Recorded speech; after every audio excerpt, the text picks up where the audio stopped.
Hello बच्चों, आज हम वर्कशीट नंबर 19 पढ़ेंगे। ये आपके भूगोल के चैप्टर वायु में से आई है। आपने आपने ऐसा कुछ देखा जब महसूस किया है? आपने ये देखा भी है और महसूस भी किया है। जब तेज हवा चलती है तो हम छाता लेकर चल रहे होते तो वो भी उल्टा हो जाता है, हमारे बाल उड़ने लगते हैं। कई बार उसमें मिट्टी होती है तो हमारी आंखों में पड़ने लगती है, हमारा चलना भी मुश्किल हो जाता है।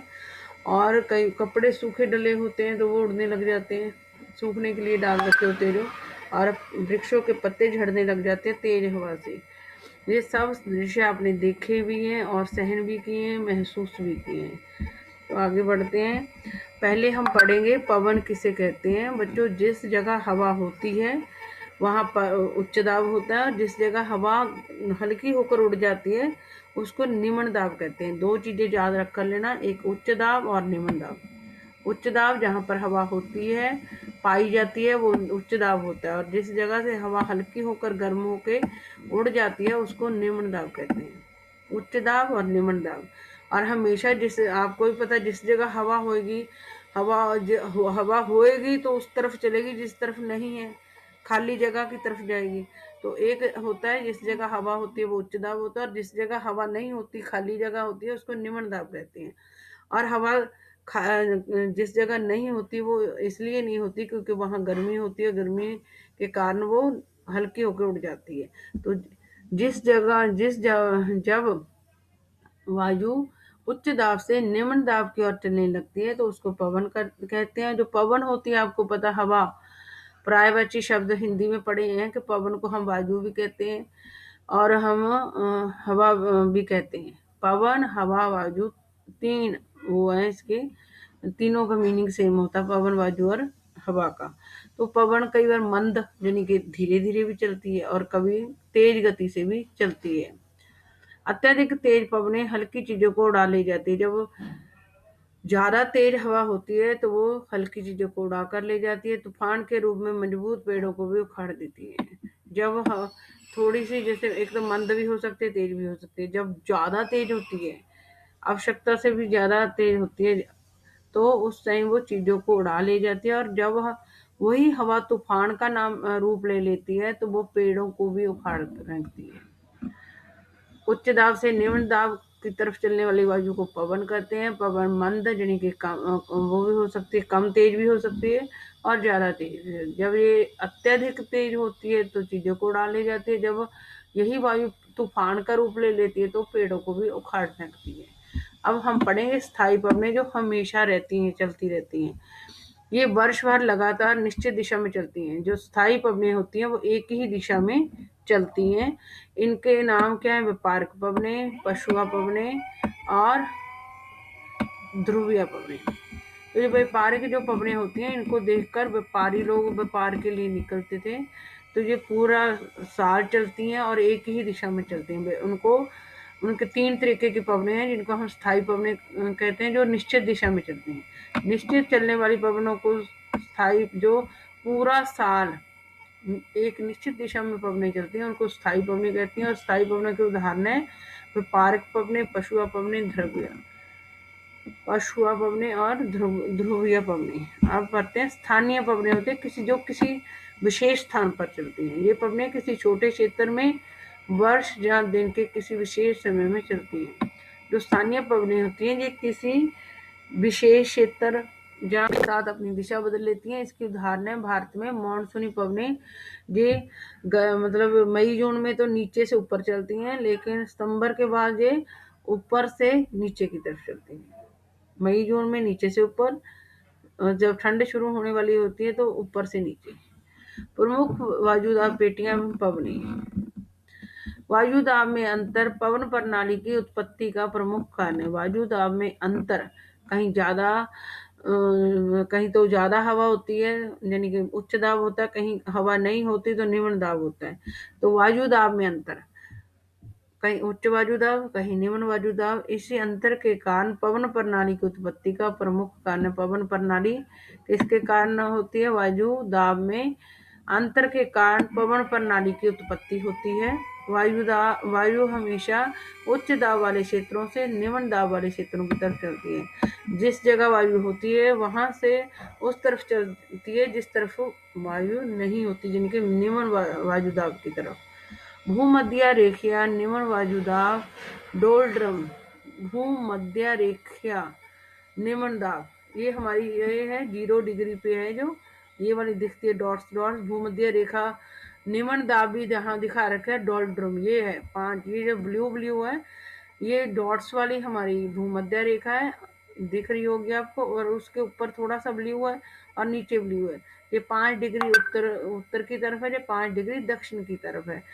तो यहाँ पर क्या है, जो हमारी भूमध्य रेखा है इसके ऊपर सूर्य की किरणें सीधी पड़ती हैं। सूर्य की किरणें, सूर्य यहाँ सूर्य बना लो तो सूर्य की किरणें यहाँ पर सीधी पड़ती हैं, जिसके कारण यहाँ बहुत ज़्यादा गर्मी होती है और जिसके कारण यहाँ की जो हवा होती है वो ऊपर उठ जाती है और यहाँ पे निम्न वायुदाब बन जाता है। भूमध्य रेखीय निम्न दाब डोलड्रम भी, इसको डोलड्रम भी करते हैं। हमारी भूमध्य रेखा के 5 डिग्री ऊपर 5 डिग्री नीचे, इसको उत्तर भी कहते हैं। 5 डिग्री उत्तर 5 डिग्री दक्षिण में यहाँ पर ज़्यादा गर्मी होती है। क्यों? सूर्य की किरणें सीधी पड़ती हैं और जिसके कारण यहाँ की हवा हल्की होकर उड़ जाती है, तो इसको भूमध्य रेखीय निम्न दाब डोलड्रम भी कहते हैं। ये भूमध्य रेखा के 5 डिग्री उत्तर और 5 डिग्री दक्षिण तक फैला हुआ है। इस क्षेत्र में पूरे वर्ष तापमान अधिक रहता है, क्योंकि सूर्य की किरणें यहाँ पे पड़ती रहती है, पूरा साल पड़ती है यहाँ पर, इसलिए सबसे ज़्यादा गर्मी इसी क्षेत्र में होती है। 5 डिग्री ऊपर भूमध्य रेखा के 5 डिग्री ऊपर और 5 डिग्री नीचे, इसलिए वायु दाब हमेशा कम रहता है। और यहाँ पे ज़्यादा गर्मी, जिस जगह ज़्यादा गर्मी होती है वहाँ पर निम्न वायु दाब या कम वायु दाब होता है।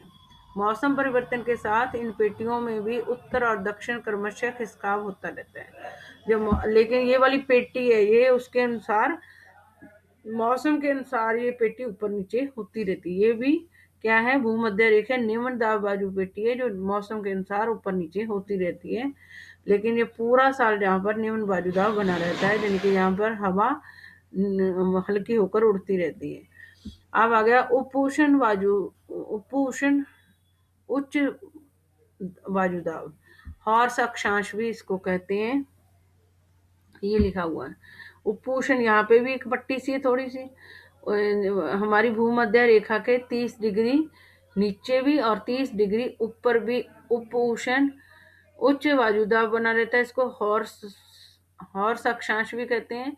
2 हॉर्स अक्षांश बन जाते हैं, एक दक्षिण यहाँ पर बनता है 30 डिग्री पे, एक यहाँ पे बनता है। तो ये उत्तरी गोलार्ध में 30 डिग्री उत्तर अक्षांश और दक्षिणी गोलार्ध में 30 डिग्री दक्षिण के आसपास स्थित है। अधिक तापमान रहते हुए भी यहाँ पर उच्च वायु दाब पाया जाता है। लेकिन ये यहाँ पे भूमध्य रेखा के, हमारी भूमध्य रेखा के ये 30 डिग्री दिख रहा है ना, 30 डिग्री दक्षिण है ये वाली। तो ये है, इसको कौन सा कलर कहते हैं, बैंगनी कलर लगा लो, और ये वाला जामनी कलर भी कह देते हैं, हल्का जामनी कलर है। ये देखो 30 डिग्री उत्तर में भी ये बना हुआ और दक्षिण में भी बनाया हुआ है ये। लेकिन यहाँ पे होता तो तापमान ज़्यादा है, यानी कि गर्मी होती है, लेकिन फिर भी यहाँ पर हवा ज़्यादा रहती है। तो इसको बोलते हैं उपोष्ण उच्च दाब। यहाँ पे तो भूमध्य रेखा के बाद तो निम्न दाब बनता है, यहाँ पे 5 डिग्री ऊपर 5 डिग्री नीचे। लेकिन भूमध्य रेखा के 30 डिग्री पर एक उपोष्ण उच्च दाब बनता है, यानी कि गर्मी भी होती है लेकिन हवा भी वहाँ रहती है फिर भी। इसको हॉर्स अक्षांश भी कहते हैं। 2 हॉर्स अक्षांश होते हैं, एक उत्तर की तरफ हमारी भूमध्य रेखा के उत्तर की तरफ और एक दक्षिण की तरफ। भूमध्य रेखीय पट्टी पर अधिक तापमान रहते हुए भी यहाँ उच्च दाब पाया जाता है। भूमध्य रेखीय पट्टी पर उठने वाली वायु ध्रुवों की ओर बहने लगती है, लेकिन ये पवनें पृथ्वी के घूमने के कारण पूर्व की ओर विक्षेपित हो जाती हैं। ठंडा होने के कारण वायु उतरने लगती है। इस तरह उच्च दाब क्षेत्र बन जाते हैं। यहाँ से जो पवनें भूमध्य रेखा की ओर चलती हैं उन्हें व्यापारिक पवनें कहते हैं, कहा जाता है। अरे भूमध्य रेखीय पट्टी पर उठने वाली वायु ध्रुव की ओर बहने लगती है। जो हमारी भूमध्य रेखीय ये वाली वो है हवा है यहाँ पे, क्योंकि न्यूमन दाब होता है, ये क्या करता है जब ये ऊपर की तरफ उठने वाली वायु ध्रुवों की ओर बहने लगती है, लेकिन ये पवनें पृथ्वी के घूमने के कारण पूर्व की ओर विक्षेपित हो जाती हैं। ठंडा होने के कारण वायु उतरने लगती है, इस कारण उच्च दाब क्षेत्र बन जाते हैं। यहाँ से जो पवनें भूमध्य रेखा की ओर चलती हैं, मतलब यहाँ से जो पवनें भूमध्य रेखा इधर की तरफ चलती हैं, उनको व्यापारिक पवनें कहते हैं। और ध्रुव की ओर चलने वाली पवन को दोनों गोलार्धों में सनातन पशुआ पवन कहते हैं। मतलब ये जो पवन, ये भूमध्य रेखा की पवन होती है, यहाँ पे निम्न दाब हो जाता है, इसलिए ये जो निम्न दाब वाली हवा होती है वो यहाँ वाली ऊपर को उठने लगती है और इधर कुछ इधर को जाने लगती है। तो लेकिन ये पृथ्वी घूमती रहती है, तो जिसके कारण यहाँ पे भी निम्न दाब होता होगा, लेकिन यहाँ की हवा उड़कर ऊपर आ जाती है, इधर से इधर की इधर आ जाती है, इसलिए यहाँ पर हवा बनी रहती है। चाहे यहाँ की हवा उड़ जाती हो, लेकिन फिर भी भूमध्य रेखा निम्न दाब वाली वायु इधर भी चली जाती है और इधर भी चली जाती है, जिसके कारण 30 डिग्री पे जाके उच्च वायु दाब बन जाता है, गर्मी होने के कारण भी। और पृथ्वी जब घूमती है, ये पूर्व की तरफ चलने लगती है, ये हवाएं पूर्व की तरफ चलने लगती हैं, ये वाली पवनें। ये देखो एरो भी दिखा रखा है, तो ये पहले यहाँ से हवा ऊपर जाती है, ये फिर ये ऐसे पूर्व की तरफ बहने लगती हैं।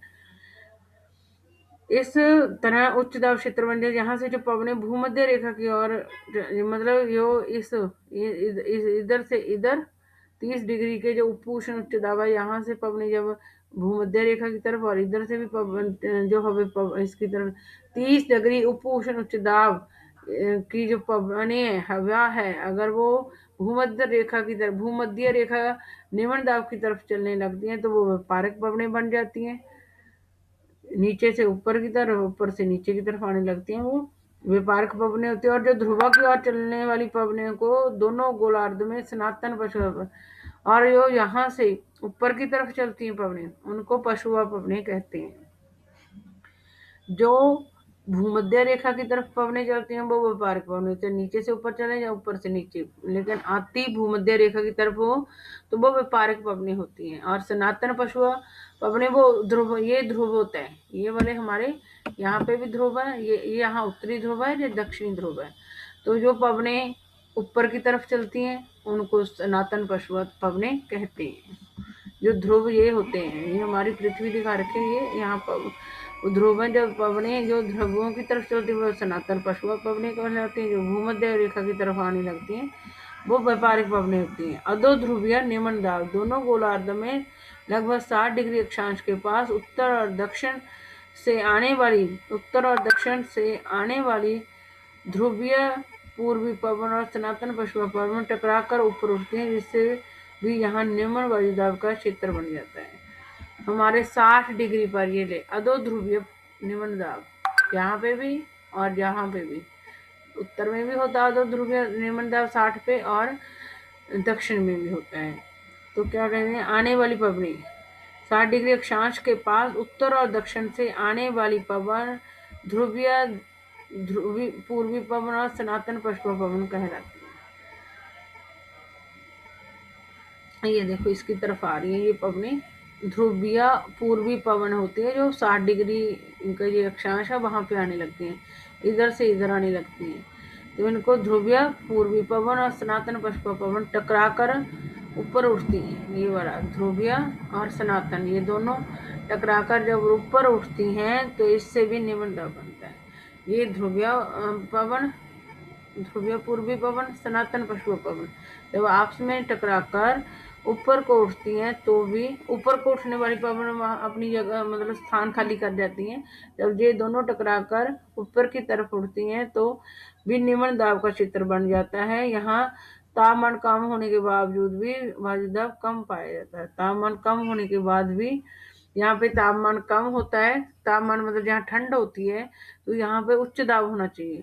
जैसे जहाँ गर्मी होती है फिर भी यहाँ उच्च दाब होता है, जहाँ पे ठंड होती है यहाँ पे उच्च दाब होना चाहिए, लेकिन यहाँ पर निम्न दाब होता है।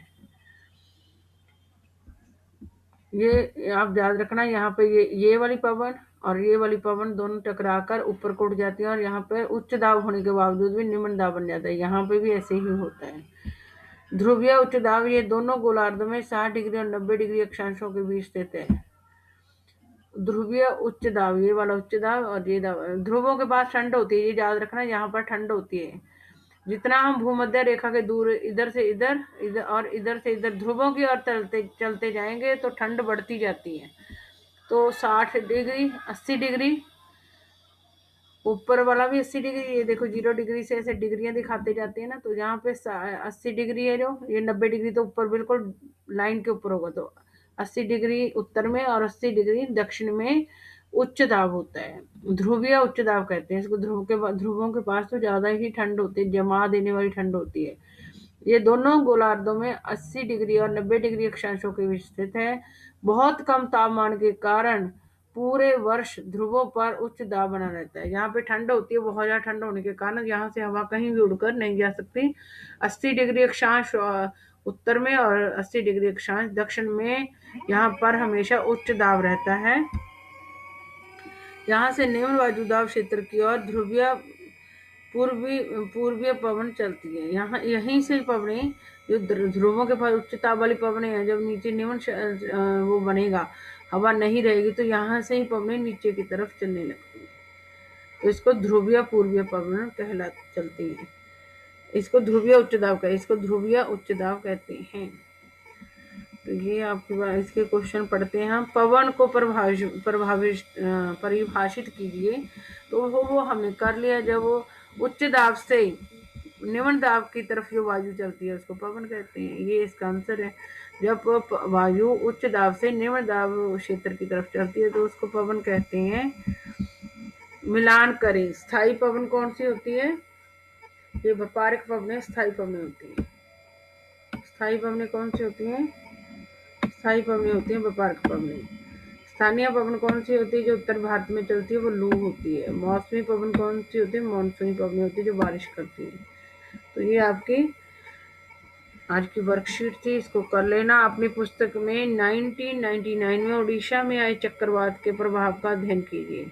आप ये गूगल से सर्च कर लेना। 1999 में उड़ीसा में जो चक्रवात आया था उसके बारे में नॉलेज इकट्ठी करके जो आपको मेन पॉइंट लगे वो लिख लेना। तो ये आज की आपकी वर्कशीट थी, इसके आंसर लिख लेना। इसको समझने की कोशिश करना, क्योंकि ये 9th 10th सभी क्लासों में होती है।